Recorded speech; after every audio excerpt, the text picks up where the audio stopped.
Hey buddies, hope you're all good and enjoying this beautiful spring weather that we are having at the moment. It's actually been so nice to be able to open up the windows and feel the fresh breeze. I can feel the warm air starting to build up. And also my bedroom actually overlooks like a very wooded area, like a big country park. So I'm very lucky for that, and I can see the leaves starting to appear, which is really great. It just fills me with joy, and I feel like when England starts to wake up, I also start to wake up, and I do get very affected by the seasons. So although I do try my best to appreciate the beauty of each season, I think I really struggle in winter. I definitely don't struggle in autumn, because autumn is actually my favourite, my favourite season. But I think as it starts to then go into winter, I do love winter, but then I think it feels as though it lasts so long that I don't know, I think I get a very affected by the seasons, I guess. And then obviously when spring arrives, I start to feel a little bit more rejuvenated and awake, and my senses are, very alert. And it's all kind of like a very good sensory experience. Seeing flowers come through and leaves coming through and fields waking up and birds waking up, that sort of thing. It just fills me with so much warmth and joy. That being said though, I didn't post a video last week. Not that I have really a strict schedule. I do try and post at least every Sunday. Sometimes I'll post an extra video if I need to, but yeah, last week was actually the anniversary of my auntie's death. Anybody who's really close to me knows that I was super close with my auntie. We used to have this kind of, she wasn't too much older than I am actually. I'm 33, and yeah, she was approaching 40, I think, but yeah, so not too much difference, but we were super close. We always used to have this running joke that we were like brother and sister slash auntie and uncle slash, sorry, not auntie and uncle, auntie and nephew, but also like mother and son, as well as best friends. So we were super close. We used to talk to each other from the minute that we woke up right up until the moment that we went to sleep, every single day without fail. I'm not going to go into the details with her passing, but I think it really knocked me a little bit. And obviously when these things happen, I think it was the first time I'd properly lost somebody besides my grandma, who I used to care for. It was a shock to my system, because when it comes to grandparents, you do eventually expect to lose them, even though it hurts. But when it's an unexpected loss, it hits you. Yeah, it really knocks me actually. Yeah, it knocks me quite a lot. At first, I wasn't struggling too badly with it, but then as the anniversary comes along, the build up, the days before, I can feel it. I always feel kind of like very elated and a bit overly happy, extremely productive, and my brain sort of tricks itself into, I don't really know what goes on, but I recognize those feelings. So usually when I'm feeling very elated, very inspired and happy and excited and just like want to go, I usually recognize in my brain that something's about to happen. So yeah, I just wasn't in the best frames of mind, I suppose. I was drained and had spent all of the night crying, not over my auntie specifically, but I think because I was already feeling quite fragile. I remember I was scrolling through TikTok and I saw a video of a man taking a picture of some flowers, and that was it. There was nothing emotional about this video whatsoever, but I just burst into sobs. So yeah, it's a strange thing, I think, grief and loss and mental health in general, I suppose. I mean, I already do take medication for my anxiety and depression, which I think a lot of people that create content online don't really talk about too much. We talk about it in terms of, like, you know, with friends or with family, or like one-to-one, or maybe like on smaller platforms. But yeah, I don't think we really talk. There's almost like a stigma with medication. However,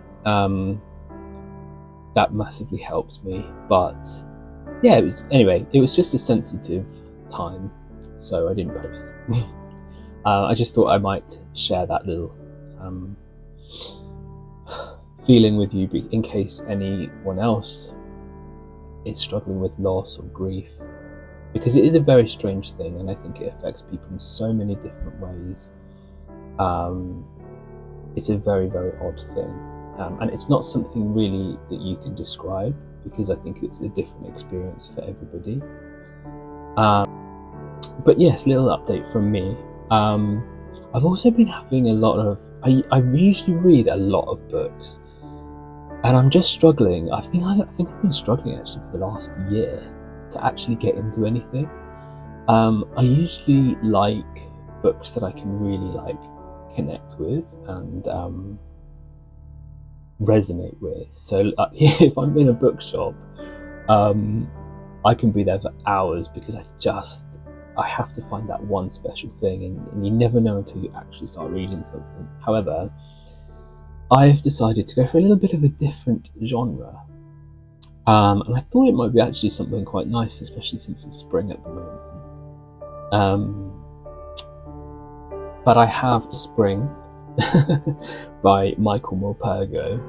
It's only a little short thing. I was a bit disappointed to find actually that, because I thought, oh, you know what, this seems so lovely. I think it's just basically, I mean, anybody that's actually read the book can correct me, but I think it's just, I'm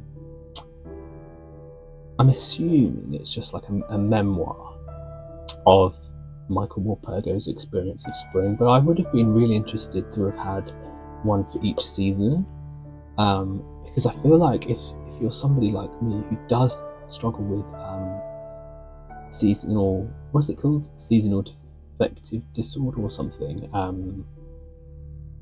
Seasonal affective disorder.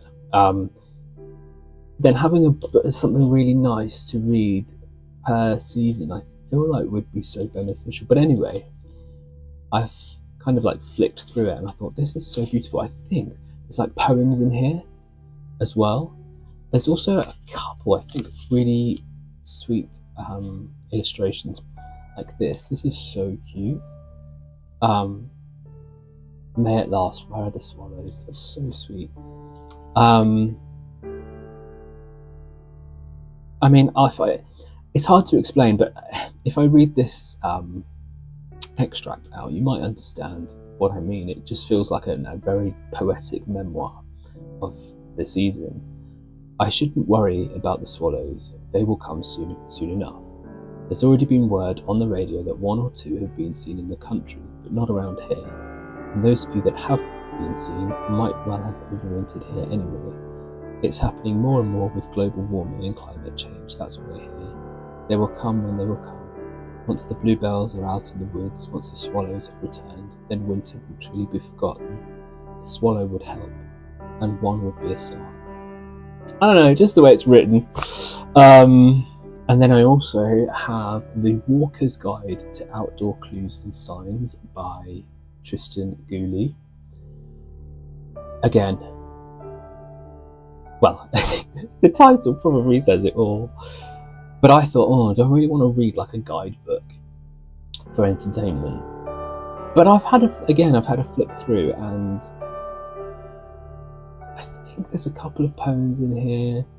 It just feels like, from what I've seen, very interesting, like things that you just wouldn't think about.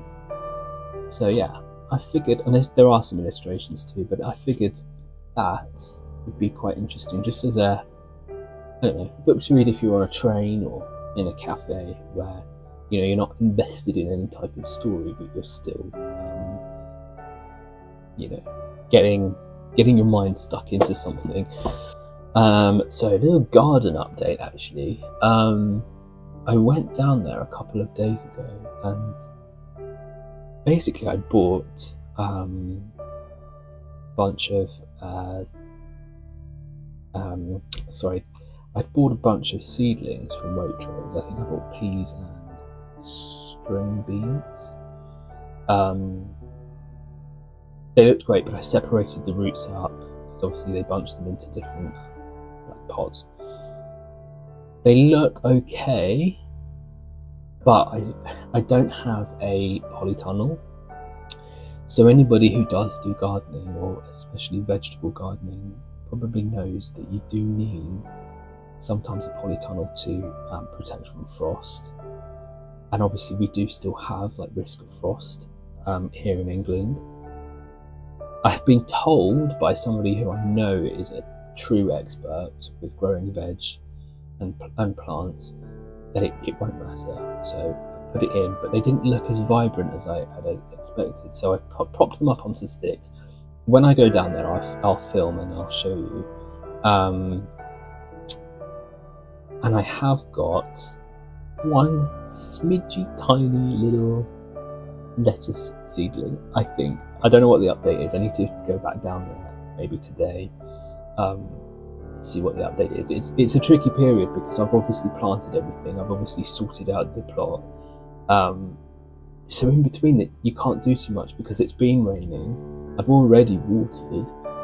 I can't keep potting things and planting things because if things really do, like say in late May or June, if things really do start to like burst, then I'm going to have no space for these plants. I'm just trying to take it easy. I do have to plant a fresh batch of lettuce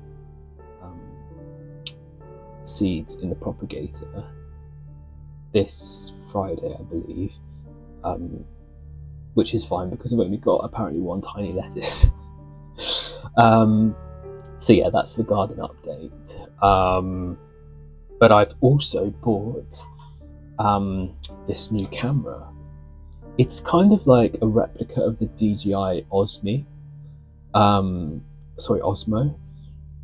and it's amazing. So I've obviously attached this little tripod, so when I'm outside in the garden, in the plot, I can literally, because it's so small and inconspicuous, I can just plant it there and film without having to worry about setting up my phone on the tripod and it blowing over and that sort of thing. So it's got like a viewfinder here, but also if I wanted it to be extra inconspicuous, the camera actually pops out and I can film with this. No one will know. Like if I'm in a cafe or something, no one's gonna know. Which is something that actually bothers me about filming, because I would love to film myself more outdoors or like points of view, and I can't because I'm so like lacking in confidence. But this is perfect because I've also got, it's like a necklace with a magnet and it'll stick like there or wherever there, and it's got very, very, very good stabilization. So I'm going to film you guys one of my full hikes at some point so that you can see everything that I see. I think that would be amazing. So yeah, that's great. And it's also just really good because this tripod comes off, so it's not so bulky and you can literally hold it like that. Great. I was super excited about this. I just love new gadgets and I love new toys. Yeah, I don't think I've got any more updates. I've been waffling for so long. The only other thing actually I wanted to find out, I did make a post the other day on various different platforms, because I want to do like a Q&A. However, I was getting questions on all different platforms and I was kind of losing track. So I would really like to know from you guys what kind of content that you would like to see. I feel like I don't do these kind of sit down and chats very often. And I know that people love my walking, they love the gardening. It's all very relaxing. But if you have any ideas of what you would be curious about seeing, I would definitely love to give it a go. But I would also like to do a Q&A, so if you comment down below, but I just need one area where questions are left. So if you comment down below what questions you'd like to know. I'm also going to post on Instagram for some questions. But yeah, I think that might be a good idea. If I don't receive many, I might just include those answers, because obviously I'm a very small channel at the moment, but I might include those answers within the video. So like if I'm out walking or something, I can answer. But yes, sorry for the ranting. I just felt like, because I don't post much content of me actually talking, it's just usually me jumping straight into like nature, and I just thought it might be a good idea for people to actually get to know like a little bit about who I am and what I'm like, and things like that. So anyway, I'll catch you in the next one, buddies.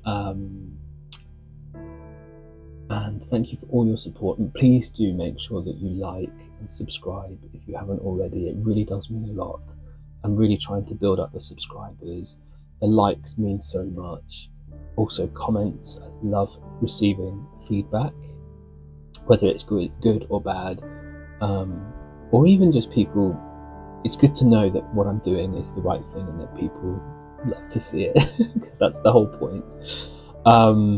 But yes, please do support where you can, and you can also follow me on Instagram, which is georgepaulhenry, or it will be in the description box below, or on TikTok. Actually, my username is the Mossy Knight, as in KNIGHT. So anyway, yes, lovely to speak to you, and I'll catch you in the next one, buddy. Hello again, buddies. Just a quick one. I feel like this will only make sense to anybody. Actually, this won't make sense to anybody that isn't me. But I've just been down to Waitrose to collect literally just a bottle of milk. And I've ended up going into my favourite antique shop. It's like an antique charity shop. And coming away with, I mean, this probably looks more daunting than it actually is, but a bunch of goodies. So I just thought I might show you what I bought. So I love like